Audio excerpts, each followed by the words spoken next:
Hello, hello, hello. How are you guys doing? Before I get into this vlog tonight, which... Speak of the devil, that was a really good intro to what I'm about to say. Before I get into this vlog tonight, I just left my brother-in-law's house for my sister-in-law's second birthday party. The first one was the family dinner that we went to the other night, but tonight they had a party, and it was only like 8 people. But anyway, and it was real emotional at the end, and I'll tell you why in a second. But I went to the post office late this afternoon, and I did get in the mail the, what do you call it? The car mount thing. So it was too late, it was dark, and I didn't want to set it up tonight. So I will set it up tomorrow, and the car mount will be on there, because I know that a lot of people were kind of frustrated with the camera. And I know it goes up and down, you guys. Like, it's a mess. I understand that. I do my best. And honestly, I think it's the worst was the rental car. That rental car was kind of nice too. Anyway, so tomorrow I will get that up. I also wanted to show it in the package and, you know, thank the person that sent it and all that kind of stuff. So yeah, I'll do that tomorrow and figure it all out and get it set up. I'm excited about it. And honestly, I was gonna like order it the day that I got the email from her. Where is my Kiehl's lip balm? But why would I order 2 of them, you know, or have 2 of them? So anyway, all right. I'm just saying that because a lot of people made comments about the car mount thing and the shakiness of the camera. I know it's shaky, you guys. I know that. So let's hope that the car mount really works wonders. All right, my day. How was your day today, Peter? My day was good. It's hot in the car right now. It's 32 degrees outside, but it's hot in here. Are they like really spraying the road with salt? What's going on here? Because we're not supposed to get any snow. No.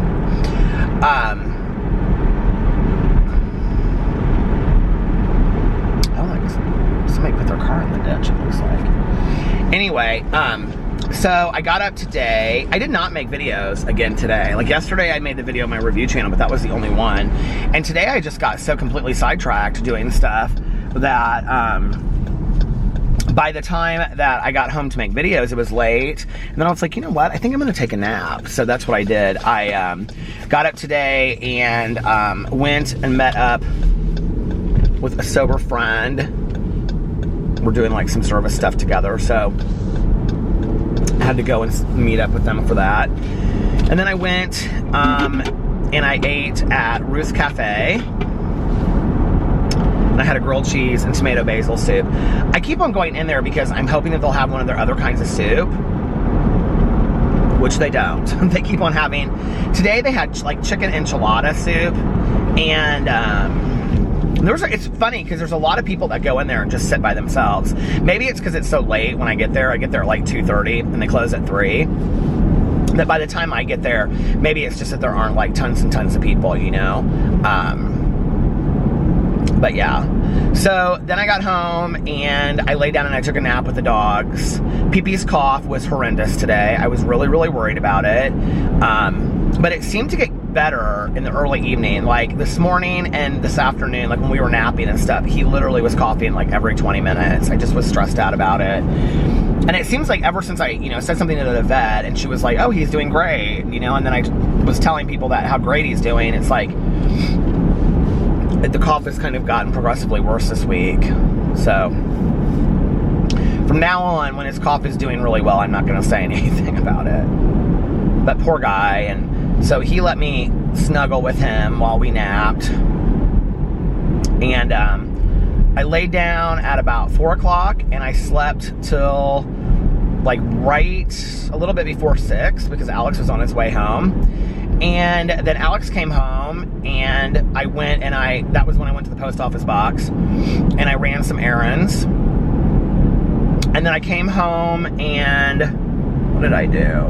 Alex was leaving to go to Sarah's house because he hadn't seen her in a couple weeks because she had been out of town. So they were going to hang out, and then they were both going to come over to Carlos's house tonight. But she ended up not wanting, they went out to dinner, and then she ended up not wanting to come over. I'm going to sneeze in a second. Thank you. So she ended up not wanting to come over. And I did a live stream until about 10 o'clock. I went on for like an hour. It was really fun. I had a great time tonight in the live stream. People were so much fun. And tomorrow night, like when you're watching this, I'm going to be doing a live stream probably in the evening. And I'm going to do like a magazine, like reading. I'm going to try to do that once a week where I read like magazines on the live stream, because I did that last week and it was really fun. So I did a live stream, and then I took a shower, and there are little paw prints all over our house. This is like what's so fun about having wood floors, is so we let them out, you know, in the backyard, and they just walk around forever, and then they come in and their little paws are wet, and even when we dry their paws off, their paws are still a little bit wet. They walk all over the wood floors, and then we like try to, like, you know, clean them up like once a week, but it's you know, it's pointless in the winter and the spring, you know, because of the rains, and the spring rains in Indiana are usually really, really bad. I think actually like tomorrow night we're supposed to have some pretty like treacherous rain, maybe tomorrow or Sunday, I can't remember. I saw something on the news because I follow like one of the local news stations on Twitter, and it said the snow is gone. I thought we never had any snow. Like there was no snow today. If there was snow today, I missed it. They said the snow is gone, but the rain is coming, and I was like, oh, okay. And let's see. So I did a live stream, took a shower, got dressed and got ready. I thought it was going to be like 30 people over at their house, honestly. Like whenever they have like a party, it's a lot of people.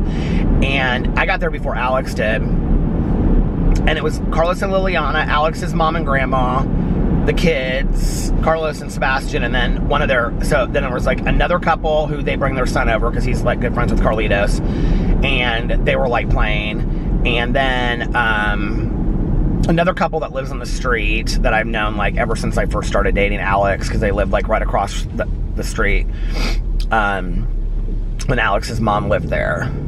Is that it?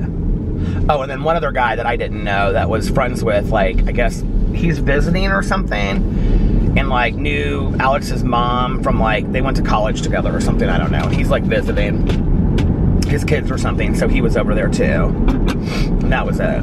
I got a Dr. Pepper on the way over there, and it was delicious. And it was fun. We had so much fun. And like everybody stayed for like a half an hour, and they like did like cake. They just got like a bundt cake. Liliana was like, I didn't want a birthday cake this year, and I didn't want, they usually do like tres leches, and she said she just wanted like a regular like glazed bundt cake from the grocery store. So we like had the 3 birthday candles in that, and we like sang happy birthday, you know, Feliz Cumpleaños, and we did like happy birthday and stuff, and then everybody laughed, and it was Carlos and Liliana, me and Alex, Carlitos and Sebastian, and Alex's mom and grandma. And that was it. And they were like singing karaoke. And, well, Liliana and Alex's mom were singing karaoke. And they were singing all this really, really sad music. So I went up there to like try to get Alex's mom to sing something different. And, I'm gonna sneeze again. I don't know what it is. But, so she was like, no, sing with me, sing with me. And she was like, I'm gonna pick a song in English. And I said, okay. And now you guys know I have like really bad social anxiety. Even with my family in a situation like that, I wouldn't normally do it. But I thought this will make her happy, and I want, you know, I'll do it. So, and this was right before I had my coat on. I was getting ready to leave. And this is so weird. I was just talking about this on here the other day. She picked a Cat Stevens song, which my mother absolutely adored. Cat Stevens. Remember I was just talking about Harold and Maude on here the other day, and the whole soundtrack to Harold and Maude? I forgot about the cats.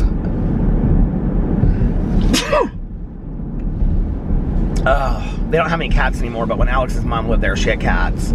But she took the cats with her to the apartment. So anyway, my mom loved Cat Stevens. And So he sang that song, and like halfway through it, I like started getting like real emotional thinking about my mom, like how much she would have like loved that. And I looked up, and Alex was like kind of teary-eyed, and he was like filming us. And it was just kind of like a really sweet moment. Alex and I like played basketball with the kids, and it was fun. It was really nice, you know. I looked at Carlos, because Carlos can usually go till like 4 or 5 in the morning, and I go, you can't hang anymore, Carlos. He goes, I'm so tired. I go, do you have to work tomorrow? He goes, no, I don't work tomorrow. He does like a baseball camp on Sundays. Oh my God, my nephew Carlitos, they have had him in baseball coaching for like the last couple years. He is so good. Liliana was showing us videos the other night, and then today I saw like videos on like Facebook and stuff, or Instagram, I can't remember. And like he is so good for 6 years old. And I'm not just like, you know, the uncle that's saying that. Like he really, really is. But I'm like, okay, Liliana, you know, you have to like equally get him in arts classes. And she's like, because I believe in like, you know, kids should be in all kinds of things. And she knows I feel that way. And she's like, no, he's going to be in arts classes this summer. I've got him signed up for some camps and stuff like that.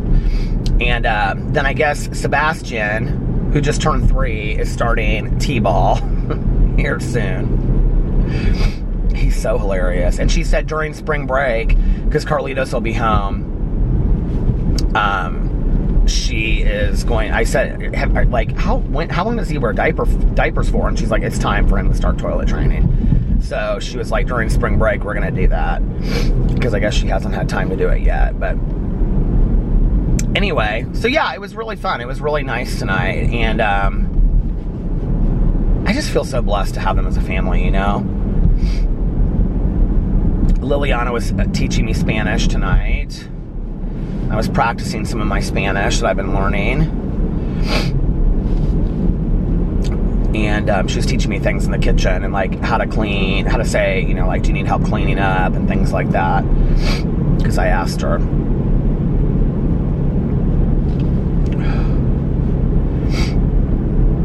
Man, I forgot how allergic I am to cats. I haven't been like that for a long time, but back in the day when we would go to Alex's mom's house, he would take Benadryl, and I can't take Benadryl, you know, because I don't take anything like that over the counter that has anything in it. And I mean, like, immediately back in the day, we go into the house, and I'm sure it's not as bad now because the cats aren't there, but the cats are, I mean, probably still on the carpet and stuff upstairs, you know, the cat hair. Even if they've vacuumed and stuff, I'm sure you don't ever really get that out, you know. Anyway, it was fun. And Alex got me some hummus and pita chips because he didn't know what they were going to have to eat. And sometimes we get over there and it's like, you know, they'll have stuff. But they didn't. They had like this, they always make this dip, and it's like, I'm going to plug in my phone. They always make this dip, and it's like cream cheese and something, and then it has like like chives in it, and what else? They do this like roll. It's like a cheese ball, but it's like a roll. Do you guys know what I'm talking about? They always kind of have the same things, and nobody really eats any of it. They always have a bowl of just black olives, which I love black olives.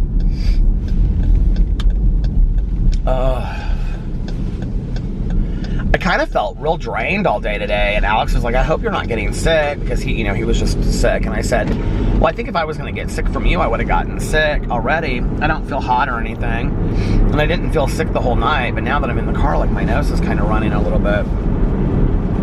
Oh well. I miss singing with my mom like that. It was fun, you know. I don't really, Tanya and I sing in the car. Like, we'll drive around and play country music and sing. Not even just country music, we'll sing all kinds of stuff.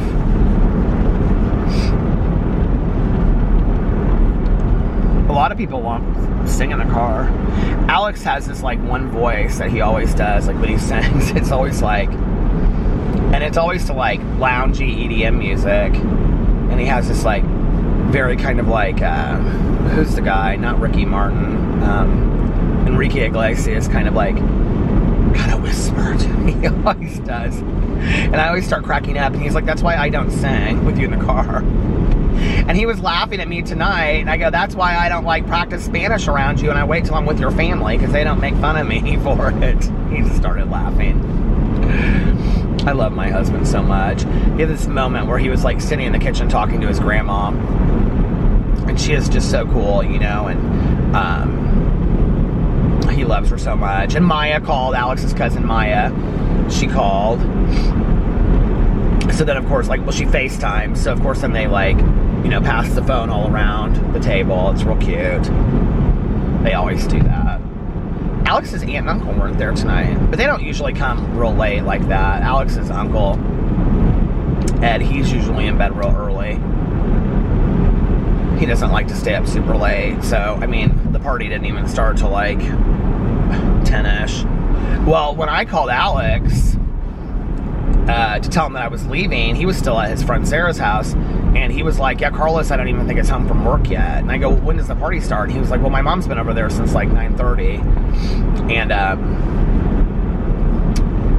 so he was like, I don't think, you know, Carlos is even there yet. I can't remember, maybe Sarah said it. She's like, she's been over there since 9:30. So anyway.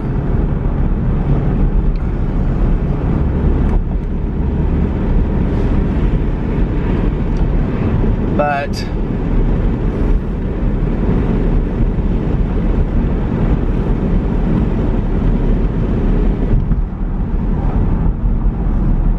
it's kind of dead out for a Friday night, kind of like real dead.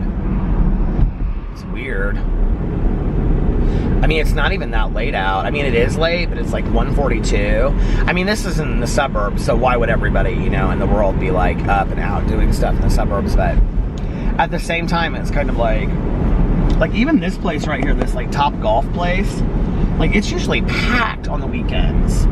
Tanya just had her birthday party there not too long ago with her family birthday party, and it was packed, she said.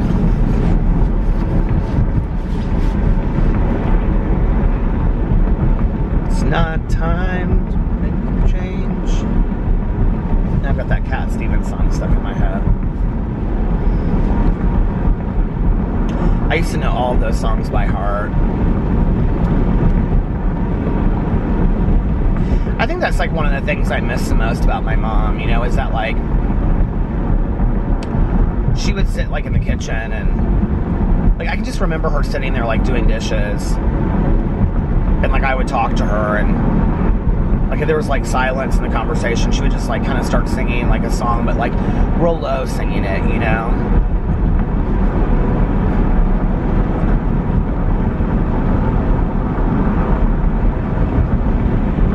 I have this song in my head now. I can't think of what it is, but oh, it had to be you. Is that the song? It had to be you. We wandered around. We finally found somebody who. Oh, I know why my mom would sing that song, because that was a scene where Diane Keaton sings in Annie Hall.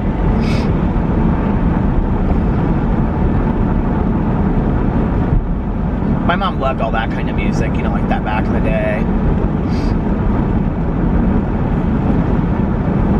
I wanted to watch the other night, like I love the movie Foul Play with Chevy. My mom loved Chevy Chase and what's her name? Goldie Hawn. She loved both of them so much. And actually this is the song from Annie Hall. But we both love the movie Foul Play so much. If you haven't seen Foul Play, it's about Goldie Hawn, and she's a librarian, and she's like being stalked, and it's this whole like murder mystery movie that takes place around like the Catholic Church and stuff. It's really well done. It's in the 70s, and Chevy Chase plays a police detective. But then they were also in a movie called Seems Like Old Times together, and he's like her ex-husband, and he's like a thief. And so she keeps him like hidden in this carriage house. Like she's remarried to this guy that's like a politician, and they're real wealthy. And she keeps him like in a carriage house, and she's like feeding him and stuff and keeping him hidden out until they can find out what's going on, and she can like get him cleared, his name. I think she's an attorney in the movie. my mom loved that movie so much. And they used to show movies like that at like 2 o'clock in the morning. Like, they very rarely show that stuff anymore, you know, on TV. It's funny, I was at Meijer. Was that yesterday that I went and got the food? Yeah, because I was getting the food for, I have split my lip right here. It hurts so bad. I was at Meijer and I was getting my food, food for Alex and I for RuPaul's Drag Race. And, when I was checking out in the self-service checkout, I think the whole world is self-service now. I don't think they like to really actually check anybody out, which is fine by me. I don't really care, but it drives Tanya crazy. But anyway, I was talking to this woman, and she was probably late 60s, early 70s, that was working there. She was so nice. And I said, she said something about, I can't remember, but something about the day almost being over. And I go, are you excited to go home? And she's like, I cannot wait. She goes, get my pajamas on, have a glass of wine, and watch a movie. And I said, it kind of reminded me of my mom, honestly, back in the day, like when she was still drinking. And I said, well, what movie are you going to watch? And she goes, I love Turner Classic Movies. And I go, oh, really? I go, I was raised on like Alfred Hitchcock and stuff. She goes, I don't even consider those old movies. She goes, for me, the old movies, and I thought this was funny because, like, you know, Alex always thinks like old movies or things that were made in the 2000s. She goes, for me, I like the movies that were made in like the 30s and the 40s. I said, oh, those are great too. And I said, I was raised on those as well. I feel really blessed, you know, that like my parents raised me on some of that really old cinema. Like my mom really did. And she loved it, you know.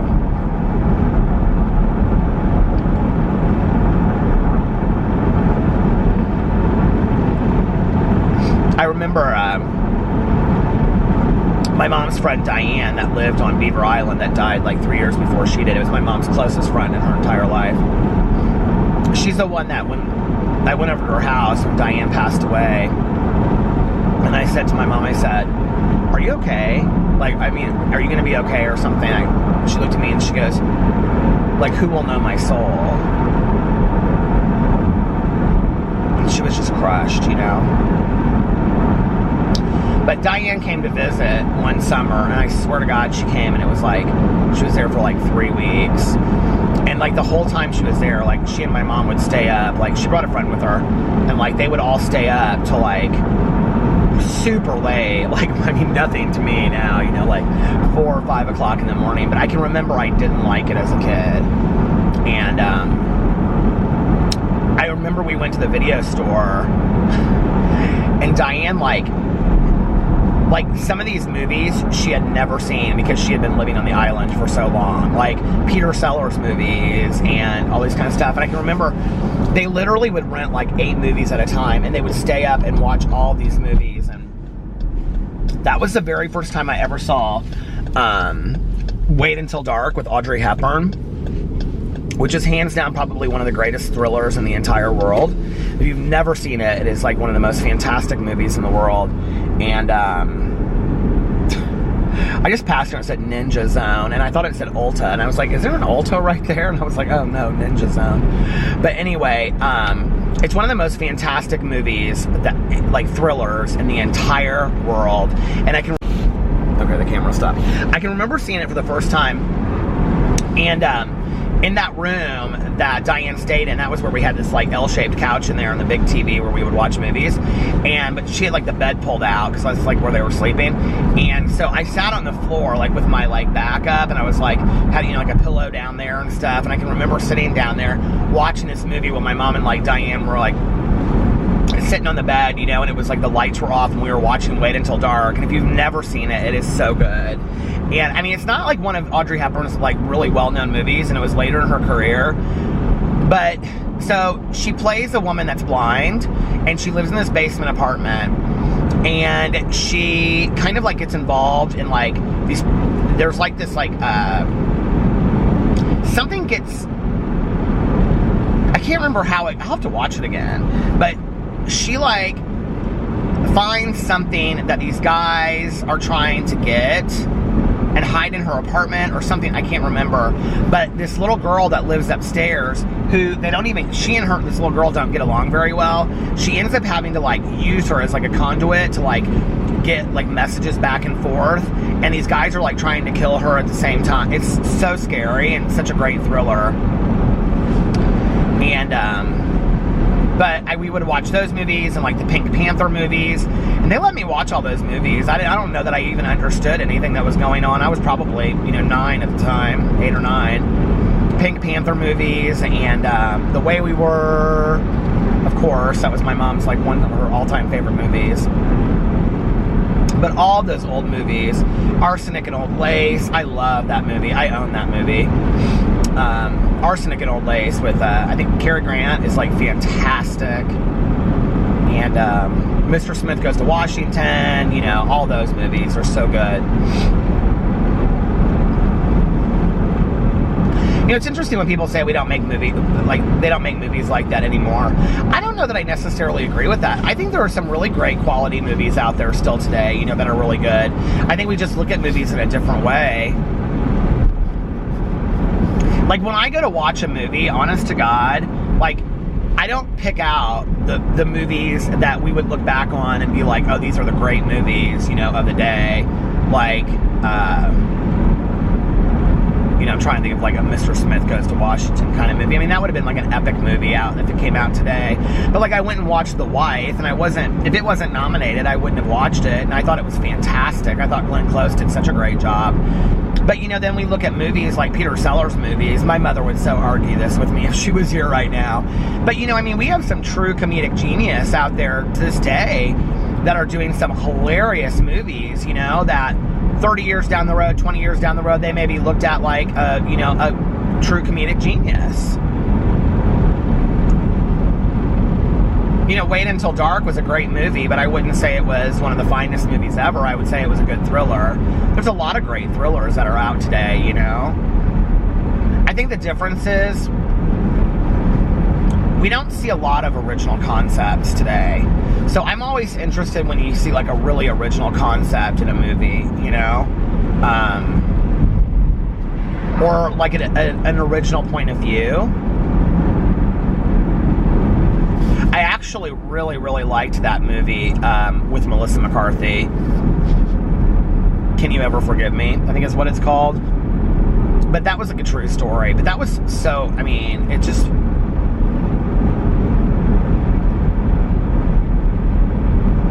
It really reminded me a lot of like...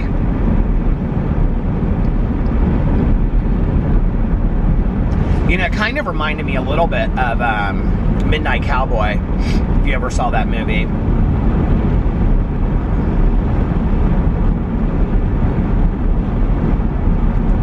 Just kind of about desperation. She and that guy that were in the movie together, they played off of each other so well as alcoholics. It's always interesting to me when I watch a movie about alcoholics or addicts, and it's not because I know the end all of it all because I used, and I'm an addict and alcoholic in recovery. It doesn't have anything to do with that, really. I can spot, like, bad writing about it a mile away, but you can also spot it when, like, the writer, you can tell is in recovery or has gone through that themselves because it rings really true. Especially if it's a person in recovery, you can really tell. And, but, you sit in rooms of recovery for long enough and you hear different stories, and there's, you only can hear, there's only that many different varieties of alcoholic and a drug addict, honest to God, there really are, So it's like when you see it in a movie, you can, or read it in a book too, you can really, really tell, like how authentic the writing was, and, if it was researched or if the writer was somebody that's in recovery. There's a TV show that Alex watches, and whenever he's watching it, I'm always just like, there's a person in that recovery that writes that show. He was like, how can you tell? I'm like, I can just tell by the way that they speak, that character speaks. Like, that person is in recovery that writes. Like, they know what they're talking about. You can just totally tell a difference. I think it's very similar, like Alex loves, like, Grey's Anatomy, and like I think he used to watch ER, the end of it at least. And I would just laugh at some of the things that happened. And he'd be like, what's so funny? And I'm like, that's not how hospitals are, like emergency rooms. And he's like, how do you know? I'm like, Alex, I spent like tons of time in emergency rooms growing up with my dad, like tons of time. Like, people aren't coding left and right every 5 seconds. It just doesn't happen that way. And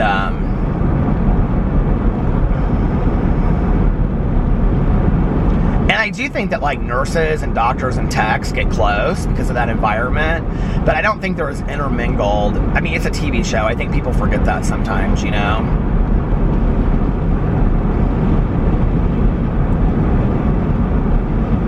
Like, it's interesting because people always ask me, you know, like from working in a treatment program for so long, they're like, well, you know, like these movies that are like it, like how accurate are the movies? And it's like, there's bits and pieces from movies that are pretty accurate about what treatment's like. But that being said, I went to several treatment programs, but I only experienced one working in one treatment environment, you know?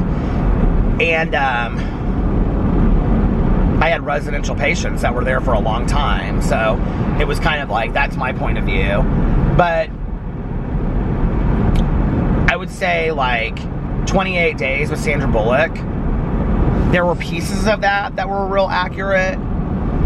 I would say like the visitations of just like walking around on grounds and somebody giving you like pills or something is not super accurate. In that situation, patients are usually, you know, searched before and after, and they usually are in monitored visitations. At least that was my experience. But the roommate situation, like with her and the roommate, and she's making like the candy things, like I would say that's very accurate. Like roommates bonding and things like that, and becoming really close really quick. I think the thing with them coming up with the TV show at the end is like super accurate. Like the patients were always doing stuff like that, like coming up with like just anything to like take their mind off of like where they really were. But there was a lot of institutionalization that happened too, and I think even to some degree, me having gone through treatment and also working in treatment, like I had been institutionalized to some degree. You know, it was when I finally left there and didn't work in there anymore, it was really weird. I mean, I had been there kind of since the day I gotten sober, you know, and then I volunteered there and then I worked there, so it was bizarre for me. Clean and Sober, the movie with Michael Douglas, I would say that is extremely accurate of what treatment programs are like. And I'm not talking about the $100,000 a month treatment programs. I'm talking about treatment programs where you go for insurance or like, Salvation Army. Which actually, Salvation Army, I don't know about other cities, but in Indianapolis has one of the best treatment programs around. There's actually a huge waiting list to get into it. And if you meet certain criteria, you don't even have to pay. It's like a suggested donation, I think, for some people. And there's another really good program here through the men's shelter. And it's like a 12-bed facility, like ranch lodge in the middle of nowhere in the woods in southern Indiana. And it's literally like a 3 to 5 month waiting program, 3 to 6 month waiting program, I don't know, waiting list to get in on it. And then you have to make a year commitment. And I think it's like really Christian based, but I have known people that have gone through it and they just like swear by this program. What other? When a Man Loves a Woman. Okay, so I wouldn't say that I think that the treatment program itself is super accurate, but I will say when they took all of her stuff at the beginning of it, like that was absolutely 100% accurate, and that was my experience as well when people would bring me things in. And also working in treatment, it was just like that. And then, do you ever see people and you're like, I think I know her? And then her detox, like I've told people this for years. If you've ever seen the movie When a Man Loves a Woman with Meg Ryan, it's fantastic. It's one of the best treatment program movies ever. It's one of the best treatment movies ever. And Andy Garcia is so good in that movie. Honestly, he's probably better than Meg Ryan. But, although I have a difficult time watching that movie anymore as an alcoholic, but even more so as a child of an alcoholic, because her little girls are in that movie, and it reminded me a lot of my mom when I was a little kid, parts of it at the beginning. But I don't know why it's so hot. I have the heat all the way turned down in here. I'm gonna just turn it off.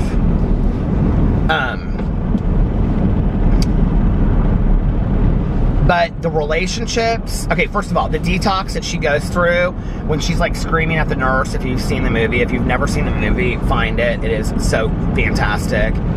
If you ever want to understand anything about addiction and like helping people in recovery, like it's the movie to see. And if you're not an addict or an alcoholic, but you want to help a family member or a friend that is, it's the movie to see. And I'll tell you why in a second. But so now, see, now it gets cold in here real quick. It smells like a bonfire outside. Anyway, I've told people for years, the detox scene where she's like screaming and yelling at the nurse and the nurse has no idea what she's going through and the nurse is like, I went through the exact same thing you did or whatever. Like, that was my experience. Like, I literally thought I was coming out of my skin. I thought I was going to die. And it was horrible. It was absolutely horrible. You know, and we, like, really minimize alcohol in our society. But alcohol, and I, you know, obviously was using other things too, but you don't really go through major withdrawals from cocaine. They go in cycles. And like heroin and opiate withdrawal is horrible. And then alcohol withdrawal is horrible too. I mean, it's not like any drug is easy to get off of, but alcohol is one of the worst withdrawal, you know, detoxes ever. And I don't know what they use today to detox people, but at that time they detoxed me off of alcohol with phenobarbital. And it was like a liquid that they used to give us back then. And I remember seeing that scene and I just was like, oh my God, this is exactly what I went through.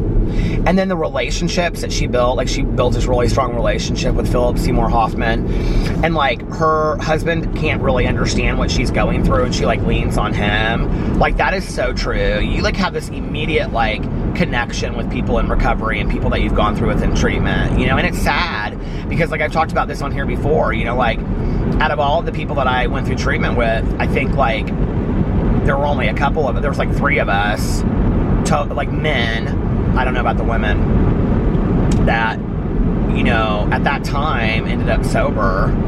And one of them I still know where he is, and the other, and he is still sober today, and the other one I have no idea, but he stayed sober for a long time. So I don't know, you know, they were in a different program than me, but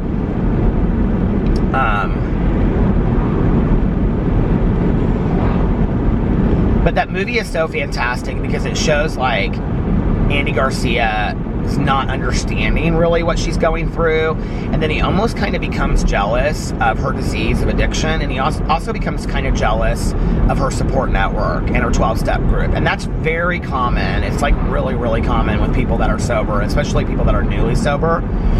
And he starts going to Al-Anon as a result. And it's kind of, the end of it is kind of mostly about his like being in Al-Anon.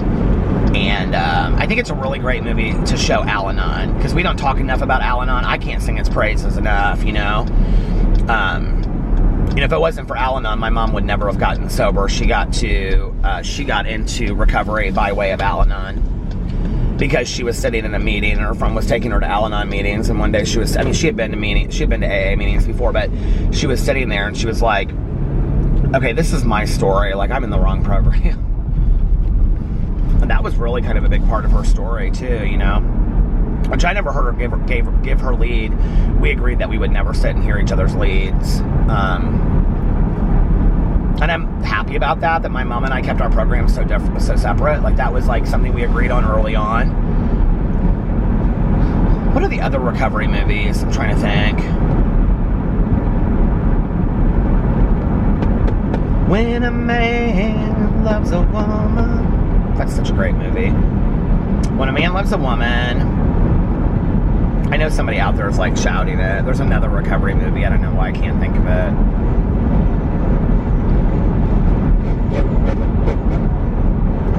I actually thought some of the scenes, if you've seen The Killing, because one of the detectives on there, it's the guy that ended up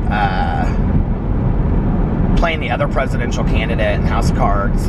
He was so good in The Killing. Oh my God, I love that show so much. And he played a recovering addict in there, and he went to, I think, like NA meetings, and I thought it was like extremely accurate what they showed. Although at one point somebody takes something that they said in a meeting and then they like blackmail him with it, kind of. I don't know that I think that would be like a really huge deal if that ever occurred in a 12-step meeting. Like, that would be a big deal, like huge deal.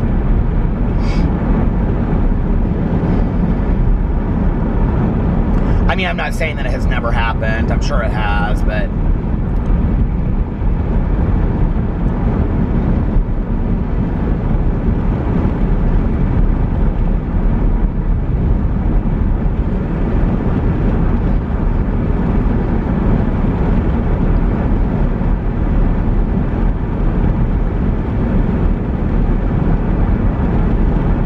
God, I can't think of any other recovery movies. I'm gonna pull up here and I'm gonna see.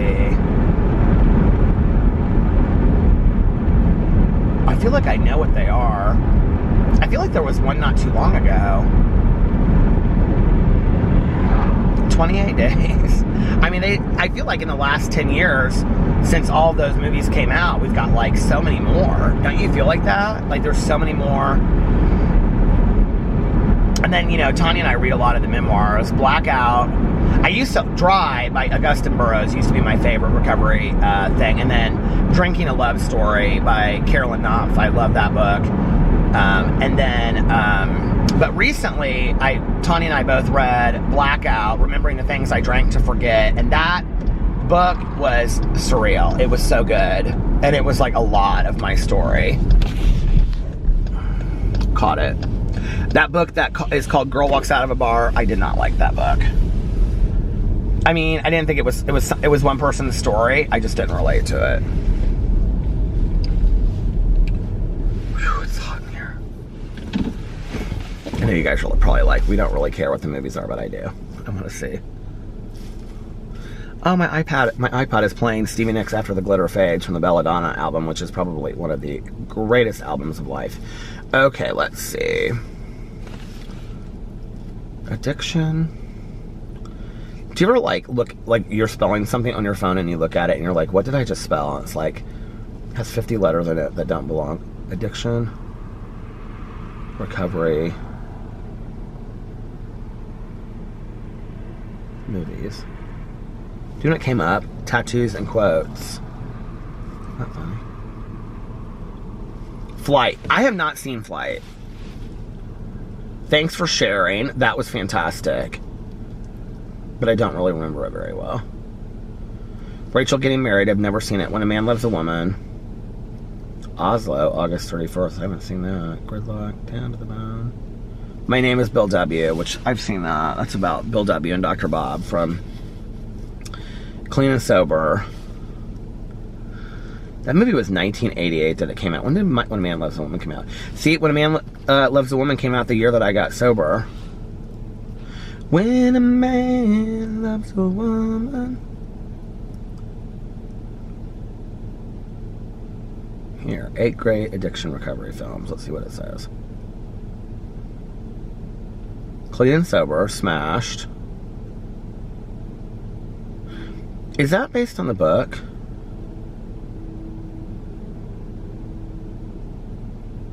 My Name is Bill W. The Basketball Diaries with Leonardo DiCaprio. That movie was so tragic. 28 Days, When a Man Loves a Woman. Flight. I need to see Flight. Burnt. I've never even heard of that. It's with Bradley Cooper. I feel like I've heard about that movie. 2018's must-see movies about addiction. Okay, let's see. Oh, Beautiful Boy. I have not seen that yet, but I read the book, and I really, really want... I've talked a lot about that book on here. Ben is Back. I've never heard of that.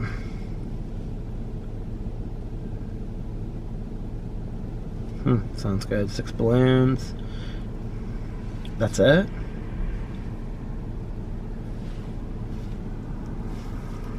I swear I heard it. Movie, or wait, 12 movies about addiction and recovery, 2017.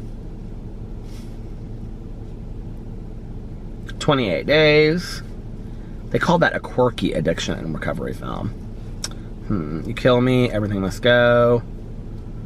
Oh, Drugstore Cowboy. That was so good.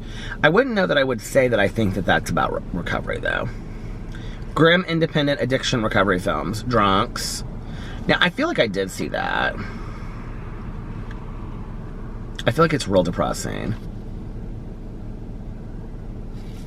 There's a flag up there. That's what it is. Clean and Sober. I loved that movie. Dramatically appealing addiction recovery films. When a Man Loves a Woman. Ray. Oh, I forgot about Ray, yeah. I don't know if I've seen the whole movie, though. About Ray Charles. Films based on recovery pioneers. The Betty Ford Story. 87 with Gina Rollins. Do you know what Gina Rollins was in that was so good? Do you remember that Gloria? And then Sharon Stone redid it. I actually like both of them. When Love Is Not Enough, the Lois Wilson story. My mother loved that. Okay, so Lois Wilson is the wife of Bill Wilson, who was one of the two people that started Alcoholics Anonymous. And Lois Wilson started Al-Anon, and my mother loved anything to do with Lois Wilson. An actual made-for-TV movie that gets it right. This one is another depiction of the flip side of addiction and recovery. Lois was, without a doubt, the backbone of Bill Wilson's movement. Those who have read the AA Big Book know all the trials she went through, not only while Bill was drinking, but also as he was soberly developing a program that would change lives dramatically. Winona Ryder and Bear. I don't know if I've seen that. That My Name is Bill W. is a little dry, to be honest with you. You know what another movie is that's supposed to be really good, and I've never seen it actually, is that movie Anonymous. Do you guys know what I'm talking about? It's a documentary. I need to see that. I also need to see, on a totally different subject, Beast House. My lips are... It's right here. I cracked my lip, and I'm so over it. Alex has no meetings, nothing to do tomorrow. He's supposedly going over to a friends of his house. What is happening? Am I talking? He's supposedly going over to his friend's house, and they're going to watch movies and wear onesies, but this friend that he made plans with, it always kind of flakes out at the last minute, like never ends up happening. She's always got like 50 things to do, so I don't know, that might not happen, but I do think I'm going to call my sponsor tomorrow and see if she wants to go to a meeting. If I do, she and I won't stay up real late together, and then I'll come home and I'll do the live stream whenever I get home.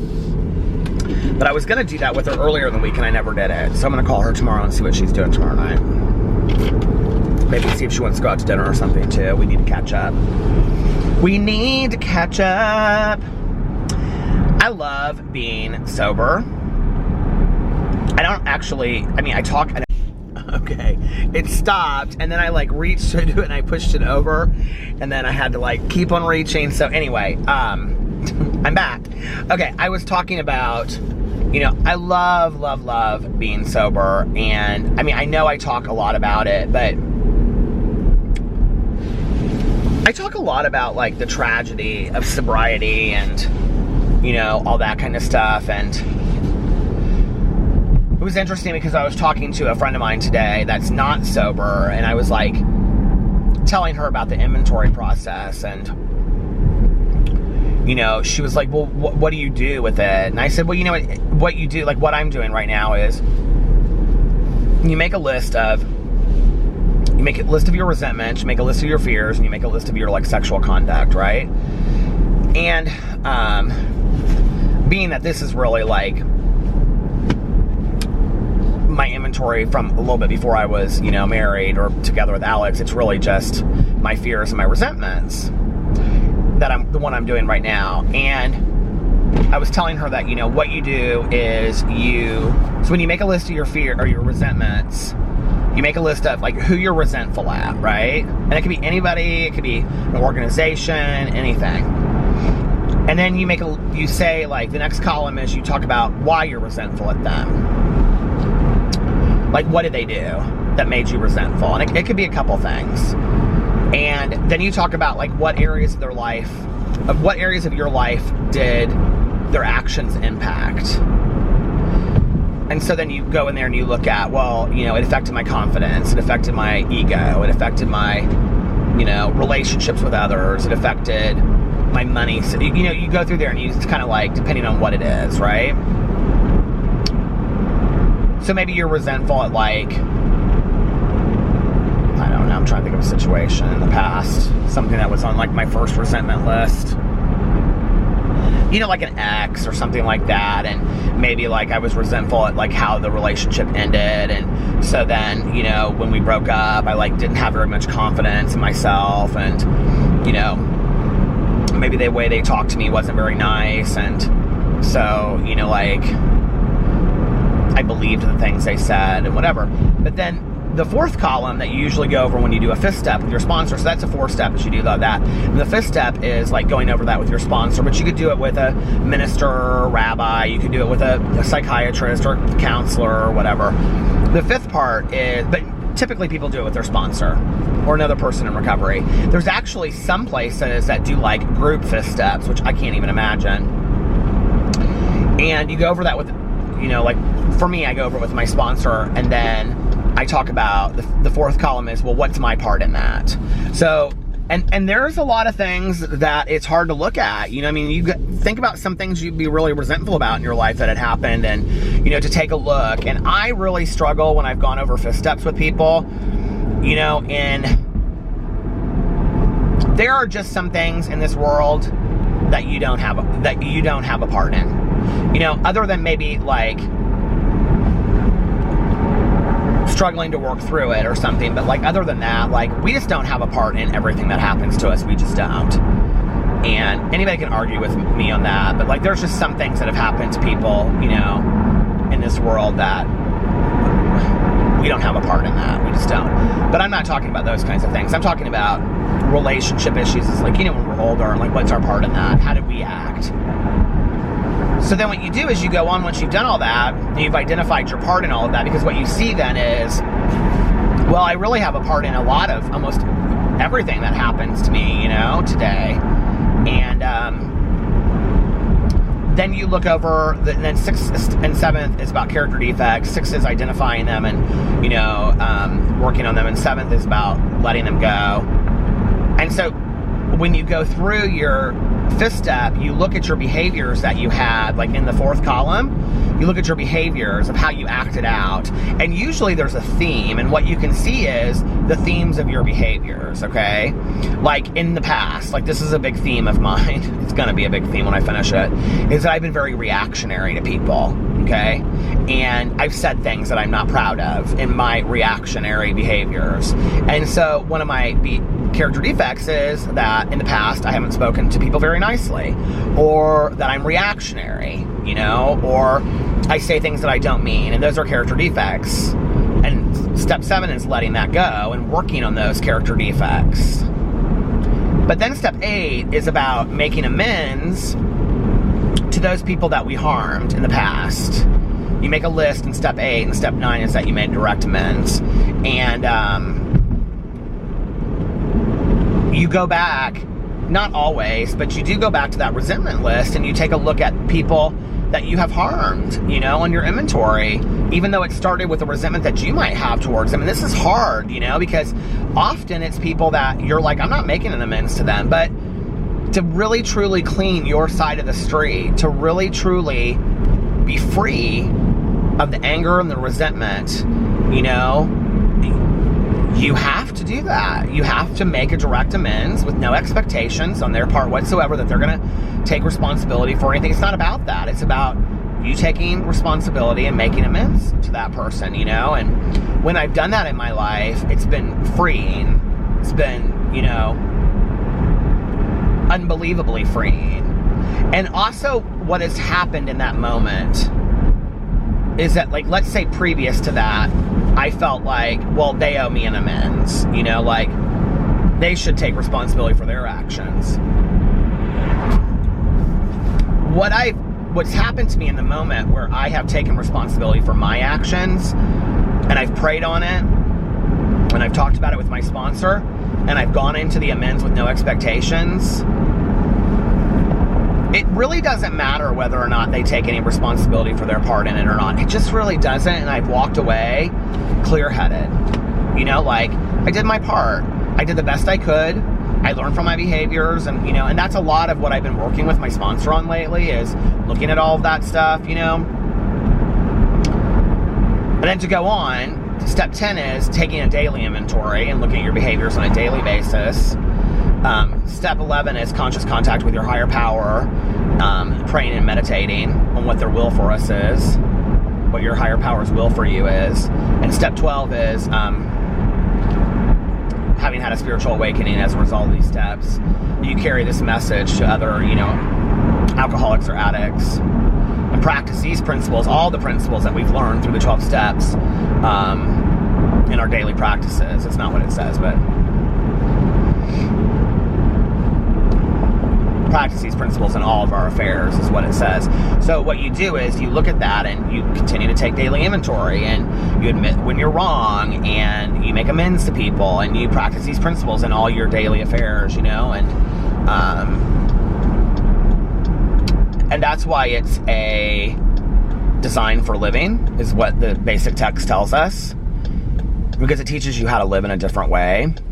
And there's been moments in my life where I haven't been in that, I haven't been in the steps. And I would say,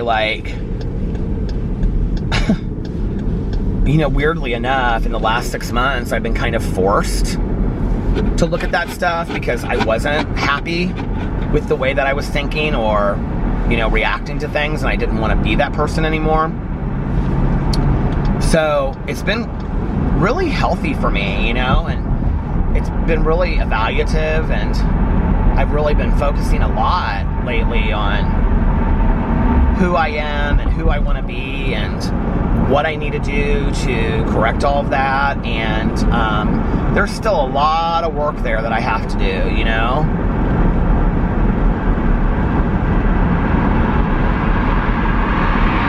I also know that I'll never get there fully, but I'm okay with that as long as I'm aware of where I'm going and working on that, that I'm moving in the right direction. I'm okay with that.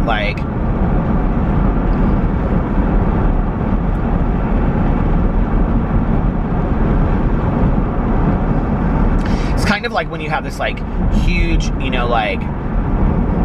debt to pay off, or you're trying to lose 100 pounds, right? Sure, you're not going to lose it all at once, but if you lose a pound a week or 2 pounds a week, or you're eating a little bit healthier, and that's what I have to try to remember with that. Or with debt, let's say you have some huge amount of debt and, you pay a little bit off here and a little bit off there. Sure, you're not getting it all paid off at once, but you're making movement towards there. And that there's a possibility that somewhere at the end of the road, you'll be where you want to be, And maybe you never get there, and that's why people say and that's the actualization of it's the journey, not the destination. We say that, but I don't know people really understand it sometimes. I don't even know that I understood it really fully until I really got in it on the journey. And I feel at many times in my life I've been there and then I've fallen off the journey, and then I've been there and I've kind of fallen off the journey, and I really feel I'm in it right now, But that's where it feels when I'm talking to my sponsor, or I'm talking to Tanya or Alex or my counselor, and I'm hearing the things I don't necessarily want to hear, the things I need to work on for myself, when I talk to my sponsor and I'm I know, but so-and-so, and she's it has nothing to do with that. It has nothing to do with what somebody else said. What's your part in that? You can't fix somebody else. What is your part in that? I don't care about them, Peter. I care about you.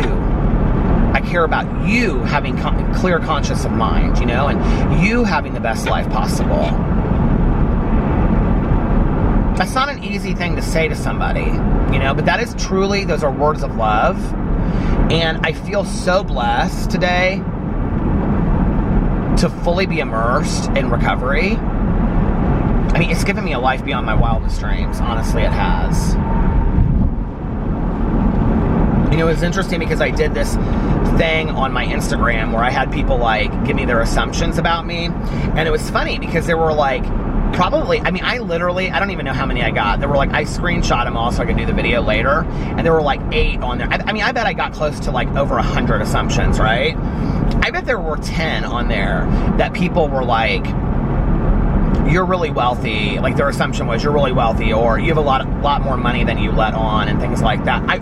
Honest to God, you guys, I just really don't, And I do like nice things. I'm not going to lie about it. And I like to stay in nice hotel rooms and travel and all that kind of stuff. But Alex and I kind of make it work within the budget that we have, and savings and things like that. But it just isn't that important to me today. And I thought that's so funny that people think that about me, you know, because I wonder what that is. I don't know. It's like, I thought that was funny, you know, and I thought there was a time in my life that all of that was so important to me.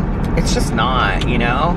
As long as I have a roof over my head and like a great night out with my family like tonight, and, you know, the look on my husband's face when I'm singing with his mom and planning a trip with Alex and friends, and, you know, like all of that is just, it's special and it's priceless, you know. Like, honest to God, it really is, you know. Like, if somebody said to me, would you trade in that tonight? You know, the kids running around and singing with Alex's mom at the end, that song that your mom loved, and, you know, Liliana both belting out her favorite song, you know, and Maya on the phone being passed around and people laughing. Would you trade that in for a set of Louis Vuitton luggage? Hell no. No, it's... And there was nothing wrong with wanting those things. I mean, if I could have it all, trust me, I would, you know. But for me, you know, it's like, it puts it in priority to me, you know, what I need and what I don't need.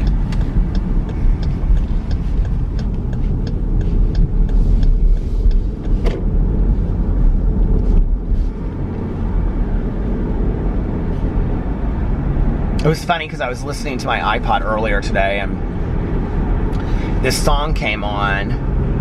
I actually screenshot it and I was like, I know this song. And it was really weird because it reminded me of this song that I had heard in the movie, the very first one, Before Sunrise. I think it's the very first one. It reminded me of that song with Ethan Hawke and Julie Delpy that were in that movie. And it's when they're like listening to this like song in a record shop. And I love this song. It's called Come Around or Come Back or something like that. It's by this folk singer. And I have it on my iPod too. But I was listening to it, I was like, no, it's not that. I was like, how do I know this song? And I'm gonna pull over here really quick and tell you guys what it was. The song is so fantastic. I screenshotted it, even though it was on my iPod because I wanted to remember what it was. Oh my God, here's all the assumptions that I went through. So many assumptions. Okay, it was called Be Free by Ways Blood. And I was listening to it and I was like, I know this song somehow. And I couldn't remember what it was. And then I was like, this is from the last few minutes of Orange is the New Black last season when Piper gets out of jail. Doesn't Piper get out of jail? I was like, and then I was like, does she get out of jail in the last one? I was like, I'm almost positive she gets out of prison in the last episode. And this is the song she plays as she gets out, or they play as she gets out, and she's looking at her girlfriend, you know? And I thought, and she sees her brother, and it was like in that moment, like I was thinking about that, I thought,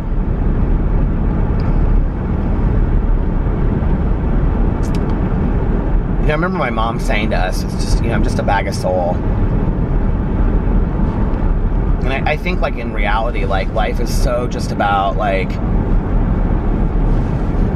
the people that we interact with and the memories that we have, the moments that we have, because you can't recreate those.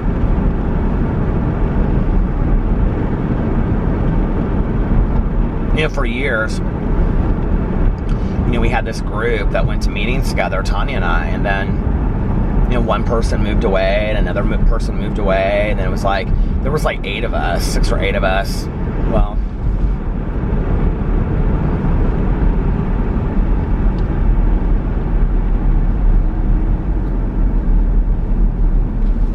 yeah, 8 of us. 9 of us.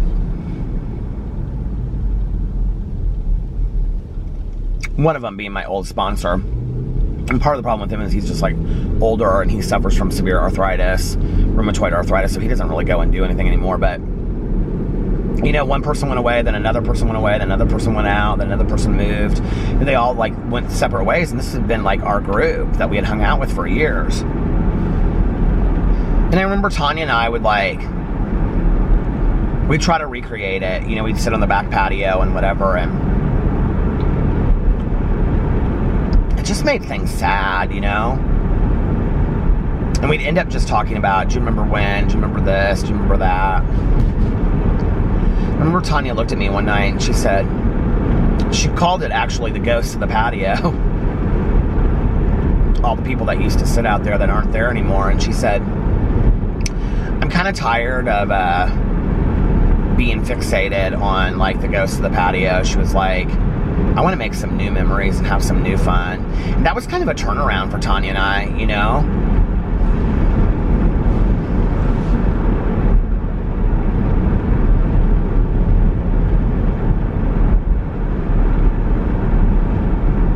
I feel so blessed to have her as a friend, you know, to have a friend for 20 plus years, 23, coming up on 23 years, you know, it's crazy, isn't it? It's like weird to me now because, you know, my dad and my stepmom, but other than my dad and my stepmom, I mean, I'm close with Caroline, but I don't know, like, Caroline doesn't know all of my friends and stuff like that. I mean, I could talk to her about somebody and she'd be like, have I met them? You know, like, I know Caroline's friends, she knows my friends kind of, like our close friends, like she knows Tanya really well, but, and of course Alex, but,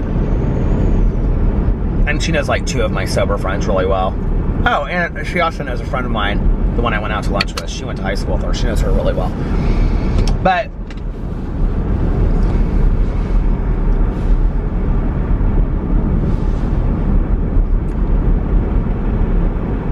Tanya's really the only one that really knows my day in, day out history of the last 20 some years, you know?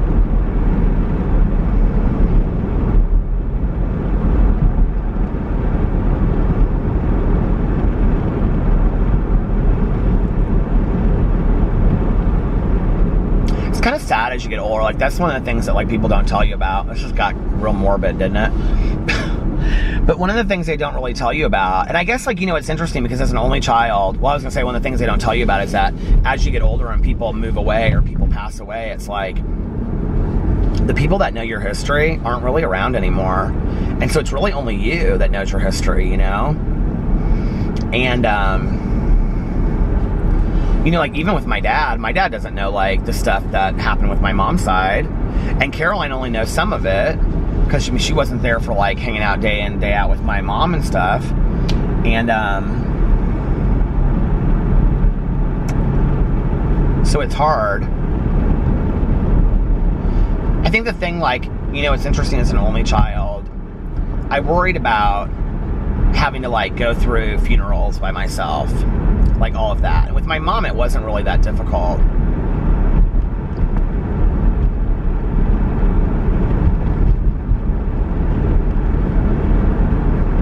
I do worry about my stepmom. My dad is so independent, you know, that, like, but she's a lot younger than him, and I mean, I don't know that she really would know what to do without him, honestly. I mean, she's in her 50s, so it's not like, I mean, she's incapacitated. I mean, she could totally go on and live her life and live a great life, you know, I'm sure. But, like, but she doesn't really have a whole lot of people in her life. You know, it's kind of like, on that side of the family, it's kind of the 3 of us. I mean, she has siblings and stuff, but she doesn't see them super often, and, super often. She doesn't see them very often. I don't know, you know? And I think as an only child, you know, I was worried about, all these things I was worried about were never the things that are hard. Like, the things that are hard is that getting to the point where it's, like, really just kind of you know? And I guess that's why, like, I feel so blessed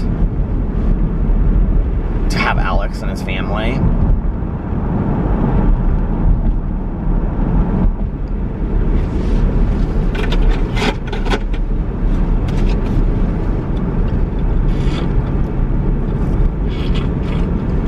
Sebastian's starting to talk. He can say T.O. Peter now when I walk in the door. And he, like, but he's doing exactly what Carlitos did, which is he goes back and forth, like, every other word is Spanish, English, Spanish, English. And it's hilarious. They are so sweet. And, you know, one of the things I love about them so much, and Liliana and Carlos really push us with them, is they are just the best of friends, you know, like, Carlitos is so good with Sebastian, and like tonight, he had a little friend over there. It was like this one couple, their son came over that they're friends with, and he was playing with them, and they were playing like basketball in the living room. They had these like baskets set up on the chairs, and I was playing and running around with them, and Alex and Carlos, all of us were playing like basketball with them, and so then when the kid left, it was just Carlitos and Sebastian, and like Carlitos, like we were all, the adults were sitting at like the dining room table, and Carlitos and Sebastian, like, he was so good, like he plays so well with his brother, you know, he just like sits there and he's just real patient with him, you know. It's the same age difference that my mom and my aunt were. It's 3 years. I think that's kind of a hard, you know, age difference, honestly, sometimes. And, you know, my mom and my aunt were super close, but they also, like, fought like cats and dogs. And, oh, it drove my grandma crazy. She hated when they would fight. And, I can remember that, like, you know, like holidays and stuff, if they would ever, like, get into a tiff or something, it would, like, drive my grandma crazy, and she would be like, girls, please do not argue. I hate that when you argue. It would, like, really upset my grandma.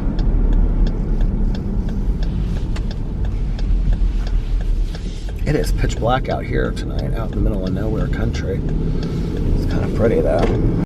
Stopped again. I didn't realize I had gone this long. I'm like, so that's like 24, 24, and 24. That's like almost an hour and 12 minutes. So,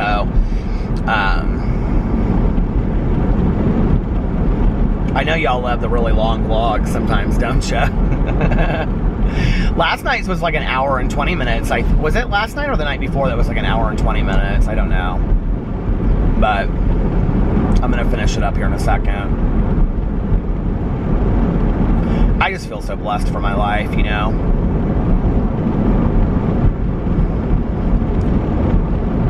There have been times in my life where I have looked around at all the negativity, and there have been times in my life where I've looked around at all the positivity and all the blessings. And it's not always easy, because sometimes there's a lot of crap to look through, you know. But I have to say that today, I have so many blessings in my life, and I'm so grateful for it. And I really want to continue to look at the blessings in my life. The smallest blessings, you know. So, all right, I'm going to get off here and head on home, go to bed. My contacts are kind of tired. That was one of the things I had to struggle with today, was that I had a rip in my contact. I didn't know what had happened. The camera fell. And I almost made it to the very end without the camera falling. I can't believe it. Anyway, I was talking about my contact. I can't believe I almost made it to the very end without the camera falling. But anyway, okay, so I was talking about my contact, and it kept on hurting. And so I got home before I took a nap, and I took I got home, and then I was getting ready to take a nap, and I took my contact out, and I like held it up to the light, and there was like a little itty bitty rip in it. But if you wear contacts, you'll know what I'm talking about. Like the smallest like tear in a contact can be like huge pain, right? So threw that contact down the drain, took the other one out, put it in my case, my contact case, and then I took a nap. And then when I got up, I like wore my glasses for a while, which was really nice. I rarely ever wear my glasses. And then before my live stream, I put a new contact in that eye, and it felt so good. If you guys wear contacts, you'll know what I'm talking about. It's like liquid in your eye when you put a new contact in, and it feels just right. It was like, oh my God, it feels so good. Especially after all day, like that pain. So, yeah. I made it through all of the contact drama of the day. Anyway, it doesn't matter, but all right, I'm gonna get off here now. I'm gonna head home and go to bed. I will be back tomorrow. If nobody else has told you this today, I love you guys, and I hope that you're having a really, really good day.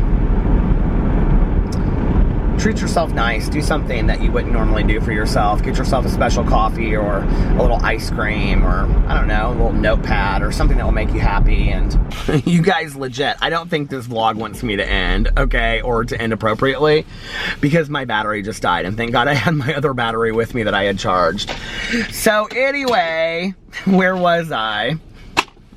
Do something special for yourself. You deserve it. I don't think we do enough little things special for ourselves, even if it's just going to the dollar store and walking around and saying, today I'm gonna spend $1 on something that I don't need, just a piece of junk thing for $1. It's $1. You can enjoy yourself doing that and buy yourself something that you wouldn't normally buy. And maybe I'll do that tomorrow. I'll go to the dollar store and just take $1 and buy something that I wouldn't normally buy. That would be kind of fun, wouldn't it?